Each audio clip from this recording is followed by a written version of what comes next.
In the year 1719 on the American continent, the Comanche people were thriving on this land, maintaining a primitive structure with men hunting and women gathering. Yet, the young girl Neru harbored a dream to hunt. Her brother was the tribe's strongest hunter. His archery skills were extraordinary, capable of hitting a flying eagle hundreds of meters away with a single arrow. Under his influence, Neru often secretly practiced with her tomahawk in the forest alongside her little dog. One day, while chasing prey, she heard a loud noise from the sky and saw a glowing, semi-visible object moving through thick clouds. Soon after, in another valley, a spaceship emitting red light closed its hatch and entered the clouds, leaving behind a semi-transparent figure. Unquestionably, this was the much-anticipated predator. The scene shifted to a python catching a mouse, with the predator invisibly nearby. Pythons hunt not by sight but by tongue, and upon detecting the invisible predator, it bit, only to be killed by a spear. After returning to the tribe, Neru shared what she had seen, but her brother was dismissive,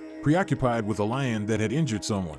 They quickly found their injured companion, and Neru administered herbs to lower his blood temperature to slow the bleeding. Soon after, Neru found the skinned python. As she approached, the headless python sprang up, still biting, truly terrifying. At night, Neru and her brother went to hunt the lion. Her brother searched nearby while she sat in a tree. A tribesman used animal blood to lure the lion, which quickly pounced on him. Neru, terrified, looked around but couldn't spot the lion until it climbed the tree, forcing her back step by step until there was no retreat. The lion pounced, and Neru fell from the tree, unconscious, waking later back in the tribe. Although ferocious, the lion had been subdued by her brother, who returned to the tribe with the lion's head, earning the chief's praise as the best hunter. However, Neru felt uneasy, suspecting other dreadful creatures in the forest. She urged her brother to hunt with her again, but he confessed that Neru had no hunting skills. He had carried her back all the way. Stubbornly, Neru insisted she could do it. The next day, she re-entered the forest with her dog and found a huge footprint, measuring 2 feet with a branch. On the boundless prairie, a silver wolf chased a small gray rabbit, which hit an invisible object and vanished. The wolf, instantly furious, bit it, and the renowned predator was injured by a wolf, its green blood a great humiliation. The predator, enraged, unsheathed its blade and with a swing, sent the wolf to meet its maker. Meanwhile, Neru discovered a hellish scene. A large herd of bison had been skinned alive. This wasn't the predator's doing, as it too found the dead bison interesting, especially a discarded cigar on the ground. As Neru continued her search, she accidentally fell into a swamp. After escaping with her innovative rope axe, the wind scattered her scent, which was picked up by a huge brown bear. Neru hurriedly bent her bow, but could such a small arrow be effective? Unknown. As the bowstring broke first, Neru quickly retied the string, but the bear had already seen her and charged. Fortunately, the bear was not interested in the nearby flesh, but was led away by Neru's dog. After readying the string, Neru chased out stylishly, but unsurprisingly, her arrow did no harm to the bear and only revealed her location. As Neru turned to run, foreseeing her imminent consumption, the bear found a new prey. Yes, it was the predator, who now challenged stronger prey, fighting barehanded with the bear, pinned and bitten severely but standing up again, indestructible. In that moment, he was not just a person, he was an alien monster. The predator punched the bear dead, gutted it, and held it aloft as if to boast. Neru, probably terrified, scrambled away through water routes. On her escape, she ran into a tribesman who did not believe her wild claims and ordered her home. But Neru refused and even slapped him. They fought, and despite not winning, the tribesman was overwhelmed by numbers and ultimately knocked Neru out and tied her up. The predator watched from a tree as the tribesman noticed something strange in the forest ahead, hearing a cackle not of a hen laying eggs but of the predator. Seeing just a few mice, the tribesman scoffed at Neru's alarm, but soon 3 red dots targeted him, and a precisely fired crossbow bolt killed him like a missile. The predator then revealed itself. Seeing such a creature, the primitives should have worshipped it as a deity, but instead, they resisted and charged with spears. Surprisingly, they severely injured the predator, causing suspicion of its authenticity. Fortunately, despite lacking laser cannons, the predator's weapons were advanced, and it quickly severed a young man's limbs, securing its first real trophy. Another man charged and speared the predator's foot, causing further doubts about this predator being a counterfeit. Meanwhile, Neru finally found her hand axe and cut the ropes. Upon seeing a companion halved by the predator, Neru glared furiously, then turned and fled. During her escape, she ran into another companion who suggested they ambush the predator. The idea was so ludicrous it was almost commendable for its insanity.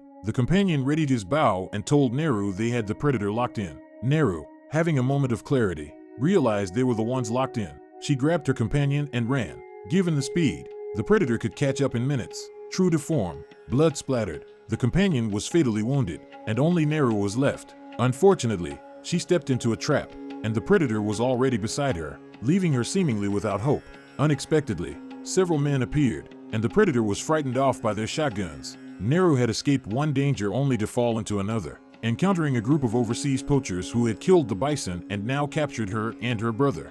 The poachers, having suffered heavy losses from the predator, came up with the ludicrous idea to use Neru and her brother as bait to trap the predator. Amidst their ambush, the poachers gloated, unaware of the carnage behind them. Amid sparks resembling electrical malfunctions, the predator reappeared, its silhouette formidable but its hands grotesquely ugly. Before it could boast for 2 seconds, the predator stepped into an animal trap. Looking even uglier, the poachers emerged from their hiding spots and threw nets over it, intending to capture this alien beast like a chicken. But their dreams shattered. The predator showed them what a real net was, ensnaring the poachers and crushing them, tree and all. Despite this, a reckless individual armed with a dagger challenged the predator. Facing this blatant disrespect, the predator quickly crushed him to death. It then revealed a shield, surprisingly high-tech for crossing the universe, showing that even the Predator clan adored ancient weapons. The musketeers were taken aback as the predator began slaughtering left and right, beheading another with the shield. Suddenly, a crowd emerged, aiming and shooting with impressive accuracy, all hitting the predator's shield. As the enemy's numbers overwhelmed, the predator unveiled a new high-tech weapon and then activated flight mode, bouncing away. At this moment, Neru and her brother finally freed themselves. Watching the predator flee, the poachers gloated, "Can't this kid handle us?" He ran after a couple of shots. They then began to inspect what the predator left behind. A snap sounded, and 3 small, elegant flying saucers emerged. Curiosity turned to horror as a flash of red light annihilated everyone. Neru, meanwhile, marched to the poacher's camp to rescue her dog, which was captured and muzzled. After a skirmish, none of the large men could withstand Neru. After dispatching everyone, Neru met a disabled person who offered to teach her how to shoot if she rescued him. Meanwhile, the predator was healing in the dark woods, apparently also severely beaten by humans. Once healed, the predator quickly located the camp, and upon seeing it, the man beautifully played dead. Due to excessive blood loss and lowered body temperature, he almost fooled everyone. But fatefully, the predator stepped on his wound, and he died screaming. At that moment, Neru's dog barked and charged at the predator, but Neru's brother knocked off the predator's helmet with a stick.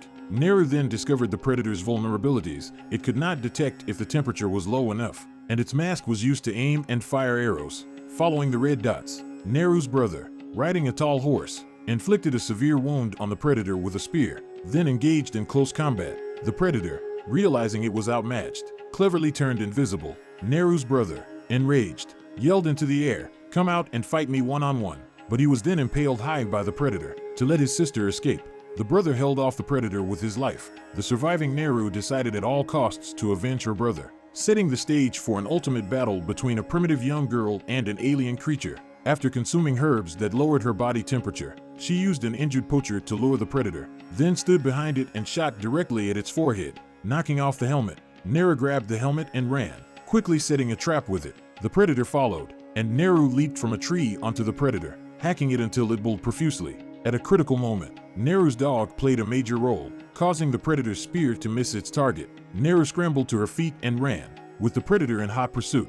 Both were agile and light on their feet. Neru picked up the predator's spear, dodged its attack, and then thrust it towards the predator, while the counterattacking predator got its arm sliced off by its own shield, a perfect example of using the enemy's weapon against them. However, once the spear was in Neru's hands, it was as ineffective as a stick, and for a high-tech alien to be beaten by an Earth woman was quite embarrassing. After a struggle, the predator managed to pin Neru to the ground and tried to use its shield to cut her throat, but the shield got stuck on a rock. The predator, foolishly, could have bitten her, but Neru managed to break its teeth and counterattack. Beaten so miserably by a woman, the predator was truly humbled. Not only that, but it was then ridden and bullied by the woman, and finally dragged into a swamp, utterly losing face. Yet, the predator was resilient, and using some trick, it stood up from the swamp, aimed its arm-mounted crossbow at Neru, but she had anticipated this, and the fired arrow circled back to pierce the predator's head, ending its life. Neru, holding the predator's head, returned to her tribe and became the strongest hunter there.